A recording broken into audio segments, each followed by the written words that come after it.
ஒரு நண்பர் ஒருத்தர் என்கிட்ட கேட்டார், சார் இந்த மாதிரி நான் இத்தனை ஸ்டாக் வச்சுருக்கேன், என்னால் இதை பராமரிக்க முடியல. மார்க்கெட் பீக்கில் இருந்தது பார்த்தீங்கன்னாக்கா கிட்டத்தட்ட எனக்கு 35% ப்ராஃபிட்டில் இருந்தது. இப்போ மார்க்கெட் கரெக்ஷன் ஆனதுக்கப்புறம் என்கிட்ட இருக்கிற ஸ்டாக்ஸ் எல்லாம் பார்த்தீங்கன்னா 15% இறங்கி இருக்கு இன்வெஸ்ட்மெண்ட்டில். இதற்கு மிக முக்கியமான காரணம் என்ன அப்படின்னு கேட்டீங்கன்னா, ட்ரேடராகவோ ஷார்ட் டைம் இன்வெஸ்டரோ இருந்தால் அதுக்கு கொஞ்சம் யோசனை பண்ணணும். அவங்க எப்போ வாங்கியிருப்பாங்க, நல்ல பீக்கில் போய் வாங்கியிருப்பாங்க. அப்போ அந்த பீக்கில் வந்து செல்லிங் ஜோன்னு கரெக்டாக ஐடென்டிஃபை காமிக்கிறது. அப்போ செல்லிங் ஜோனில் போய் இவங்க பண்ணினது அவர்களுடைய தவறு. சும்மா 70 ஸ்டாக்கு 80 ஸ்டாக்கை வச்சுக்கிட்டா அது நம்ம மெயின்டைன் பண்ண முடியாது. சில பேர் என்ன செய்கிறான்னு கேட்டிங்கன்னா, ஒரு ஸ்டாக்கு 2 ஸ்டாக்லாம் வாங்குறாங்க. அதனுடைய யூஸ் என்ன? இந்த 1100 ரூபாய்க்கு வாங்கி 1200 போச்சுனாக்கா அந்த 1, 2, 5 இந்த மாதிரிலாம் வாங்கவே கூடாது. இந்த மிட் கேப் ஸ்டாக்ஸ் இருக்குது பார்த்தீங்களா, இது நல்ல லிக்விடிட்டியும் இருக்கும், மொமெண்டமும் கொடுக்கும். ஆனால் லார்ஜ் கேப் பார்த்தீங்கன்னாக்கா கிராஜுவலாக மூவ்மெண்ட் ஆகும், கிராஜுவலாக இறக்கும். ஸ்மால் கேப்பு எந்த அளவுக்கு வேகமாக வேல்யூஷன் ஏறி திடீர்னு ஏறதோ ப்ரைஸ் வேல்யூ அந்த அளவுக்கு வேகமாக.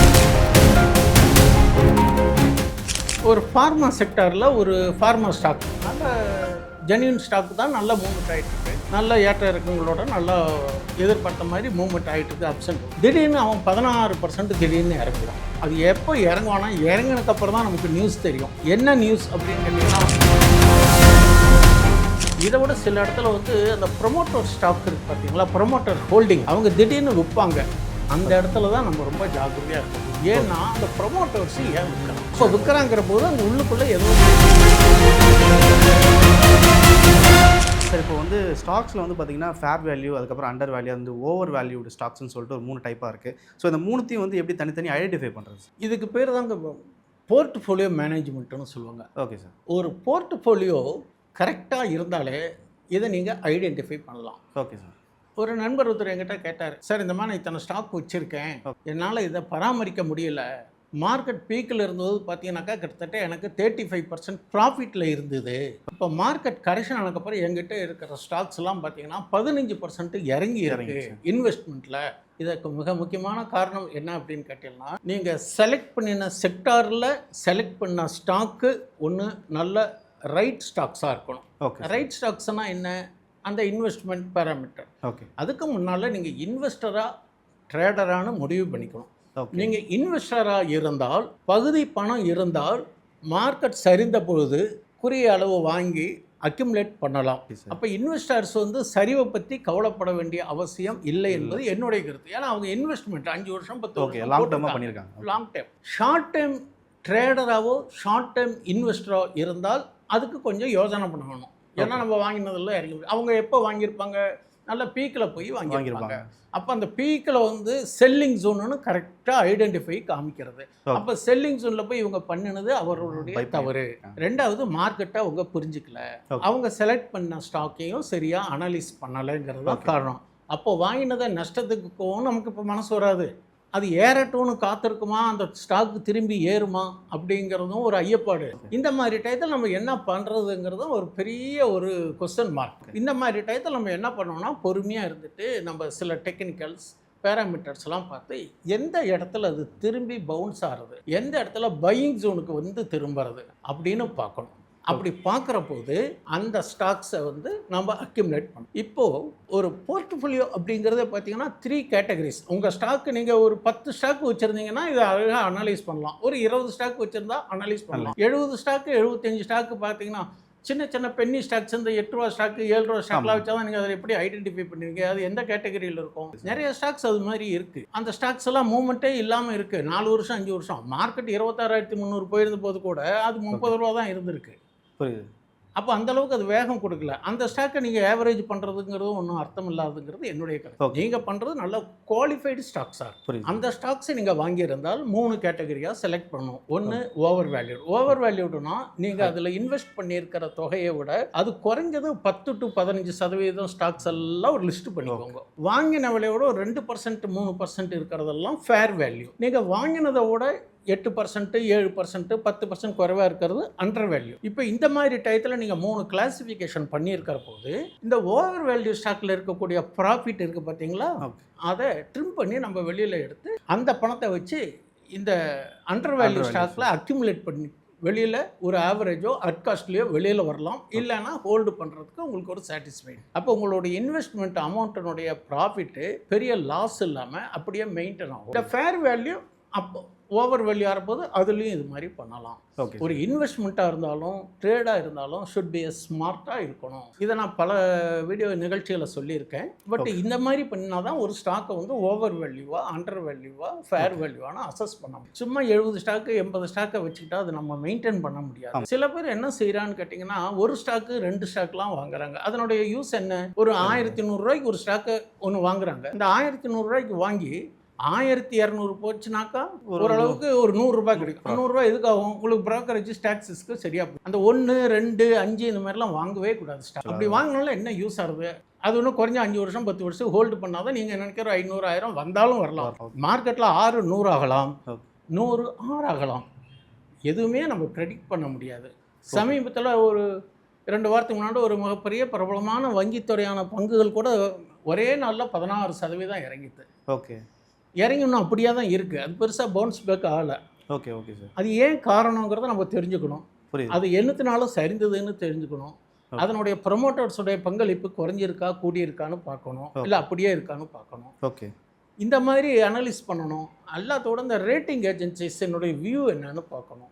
Okay okay. இதெல்லாம் எங்கே சார் போய் பார்க்கறது? உங்களுக்கு தெரியுது இங்கே சொல்கிறீங்க. கண்டிப்பாக இல்லை சார். இப்போ வந்து நீங்கள் சொன்னீங்க வந்து சடனாக வந்து ஒரு 16% அது குறையுது அப்படின்னா, இப்போ ஒரு ஸ்டாக்கில் வந்து அதோட வேல்யூ வந்து 15% வந்து பட்டன் ட்ராப் ஆகுதுன்றப்போ ஒரு கன்ஃபியூஷன் இருக்கும். அதை செல் பண்ணலாமா இல்லை அக்யூமுலேட் பண்ணலாமான்ற ஒரு கன்ஃபியூஷன் ஸ்டேட் வந்து அவங்களுக்கு அந்த டைமில் இருக்கும். ஸோ அப்படி டவுன் ஆகும்போது என்ன பண்ணலாம் சார்? இதுக்கு பொதுவாகவே நான் ஒரு விஷயம் சொல்கிறேங்க. இது ஒரு கைடன்ஸ் மாதிரி ஒரு விழிப்புணர்வுக்காக எடுத்துக்கோங்க. ஒரு ஸ்டாக் நீங்கள் வாங்கினீங்கனாலே நீங்கள் எந்த ஒரு ட்ரேடிங் பிளாட்ஃபார்மில் எதில் ஜிடிடி ஆர்டர் ப்ரொவிஷன்ஸ் இருக்கோ அதில் இந்த சலுகைகள் இருக்குங்கிறதுக்கு நான் சொல்கிறேன். ஒரு ஸ்டாக்கு நீங்கள் 1000 ரூபாய்க்கு வாங்கிட்டீங்க. ஒரு உதாரணத்துக்காக சொல்ல 1000 ரூபாய்க்கு வாங்கிட்டீங்கன்னா 1200 போகும்ன்ட்டு நீங்கள் அதனுடைய டார்கெட்டையும் போட்டு வைக்கலாம். 900 ரூபா வந்தால் என்ன பண்ணுறதுன்னு அது ஸ்டாப் லாஸையும் போட்டு வைக்கலாம். ஓகே. எதிர்பாராமல் இந்த மாதிரி இந்த வங்கி பங்குகள் இறங்கின மாதிரி சடானு 17% இறங்குற போது உங்கள் ஸ்டாப் லாஸ் இறங்கி உங்களோட கேபிட்டல் எரோஷனை ப்ரொடெக்ட் பண்ணும். அப்போது என்னன்னு கேட்டிங்கன்னா, அது நல்லா கீழே இறங்கினக்கப்புறம் பார்த்து எப்போ ஒரு கன்சாலிடேட் ஆகுது அந்த குவார்ட்டர் விடணும். அந்த குவார்ட்டர்லி ரிசல்ட்டில் அதனுடைய பங்களிப்பு எப்படி இருக்குது, அது எதனால இறங்கிது அப்படிங்கிற ரீசன்ஸுக்கு ஒரு கிளாரிட்டி கிடைக்கும். இது மாதிரி பண்ணணும். அப்போ அந்த ஜிடிடி ஆர்டர் நீங்கள் போட்டு வச்சுட்டாலும் சரி, வாங்குற போதும் சரி, விற்கிற போதும் சரி, இந்த ஜிடி ஆர்டர் மெயின்டைன் பண்ணிங்கனாக்கால உங்களுக்கு பெரிய லாஸில் இருந்து தப்பிக்கிறதுக்கான ஒரு வழிக்கு தான் ஜிடிடி ஆர்டர்னு ஒன்று. அந்த ஜிடிடி ஆர்டர்லாம் நம்ம யூஸ் பண்ணுறது இல்லை.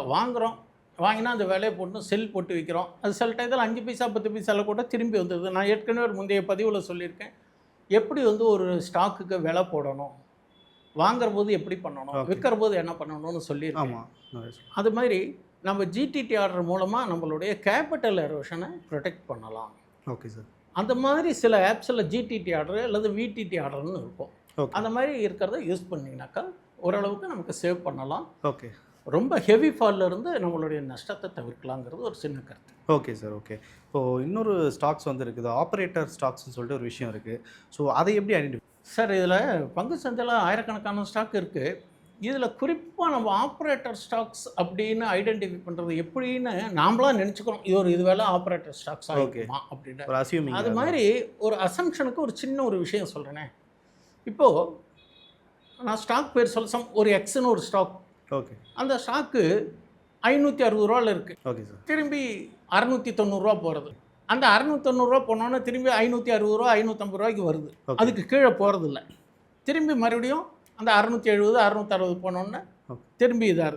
இப்படியே ஒரு ரேஞ்சு பவுண்ட்லேயே ட்ரேடிங் ஆகிட்டு இருக்கும். அது மாதிரி ஸ்டாக்ஸை நம்ம கண்டுபிடிச்சோம்னா நாம் buy at low, sell at high, as per the some இண்டிகேட்டர்ஸை வச்சு நம்ம ஐடென்டிஃபை பண்ணலாம். ஆப்ரேட்டர்ஸ் எல்லாம் மேக்ஸிமம் வந்து அப்படி தான் பண்ணுவாங்க. அவங்க திடீர்னு எதோ ஒன்று போய் வாங்கலாம். இது வந்து மேர்லி ட்ரேடிங் பர்பஸ்க்காக நான் சொல்கிறேன். இன்வெஸ்டருடைய ஹிஸ்ட்ரி வேறு, இது ட்ரேடர்ஸுடைய ஆக்டிவிட்டிஸ் என்னன்னா நம்ம பை அட் லோ, செல் எடுக்கு. பட் இதுக்கும் வந்து நிறைய அனலைஸ் தேவைப்படுது. ஆக்சுவலாக வந்து நம்ம எல்லா ஸ்டாக்ஸையும் வாங்கிட முடியாது.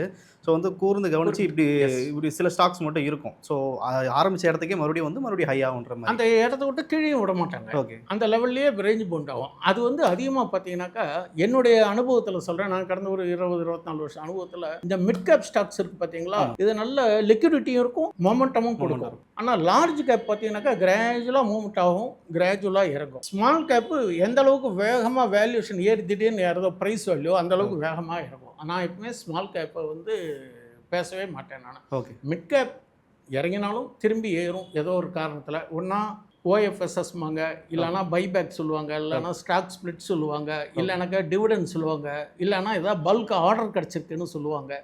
இது மாதிரி ஏதோ ஒரு ரீசன்ஸில் அது வந்து விரைவில் ஏறுறதுக்கான சான்சஸ் உண்டு.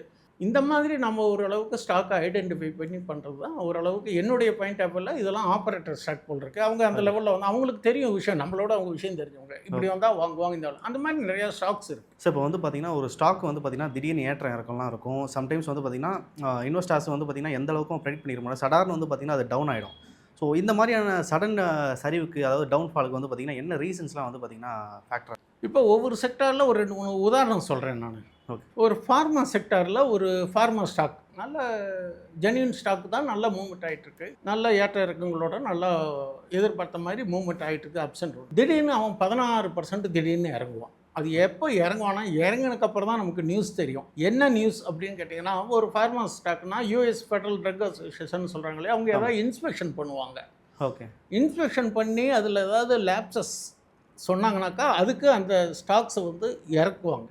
ஓகே. யார் இறக்குவாங்கங்கிறது தெரியாது, அந்த விஷயம் கேள்விப்பட்ட உடனே இறக்குவாங்க. இறங்கின உடனே என்ன ஆகும், நம்ம மாதிரி ரீட்டைல் ட்ரேடர்ஸ்க்கு எப்போ தெரியுங்கட்டா அதுக்கு முடிஞ்சக்கப்புறம் தான் தெரியும், ஐயோ இந்த ஸ்டாக்ஸ் ஏன் இறங்கி. அந்த ஸ்டாக் மறுபடியும் இறங்கிட்டே இருக்குமா, இறங்காது. அந்த 15%, 16% இறங்கி சமீபத்தில் 2 மாதத்துக்கு முன்னாடி ஒரு ஃபார்மா ஸ்டாக்கு 16% இறங்கிட்டு அப்படியே பவுன்ஸ் பேக் ஆகி மார்க்கெட் எல்லாம் கீழே பேனிக்கல் இருக்கும். இவன் மட்டும் 52 ஹையில் வந்து நிற்கிறான். அதுக்கு 10 நாளைக்கு முன்னாடி அந்த ஸ்டாக்கு 15% இறங்கி ஆனால் 15 நாளில் என்ன ஆச்சுன்னு கேட்டால் அந்த ரெக்டிஃபிகேஷன் பண்ணிட்டாங்கன்னு ஒரு அறிக்கை கொடுத்த உடனே அப்படியே ஏறி.